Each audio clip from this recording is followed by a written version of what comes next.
Abangan nyo yung paresan ng FFCI. Ha? O, patented to, ha? Magtatayo ako ng pares. Okay? Only rice. Only sabaw. May soft drinks pa. Ha? At masasarap.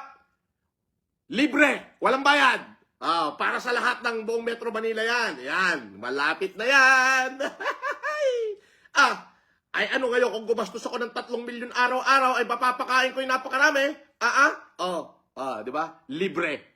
Okay? Ang pangalan ng pares para hindi gayahin. Di ba meron Diwata, merong Encanto. Abay, puro sila fantastic eh. Ito pangalan ng pares natin. FFCI, abangan nyo. Ang pangalan, dideclare ko na. Okay ka, pares ko. Libre. Para sa buong NCR yan. Abangan nyo yan. Ito yung pangalan.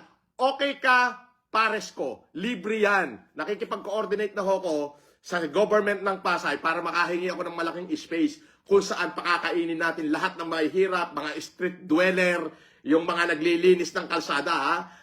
Only rice, only sabaw, only gulay, only gulay. Ayan, may gulay din. Tapos may pares.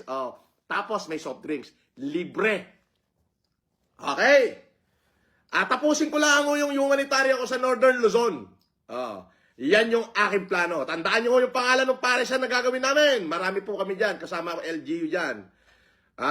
Ang pangalan, okay ka, pares ko. Pinagsama yung Encanto at saka yung Diwata.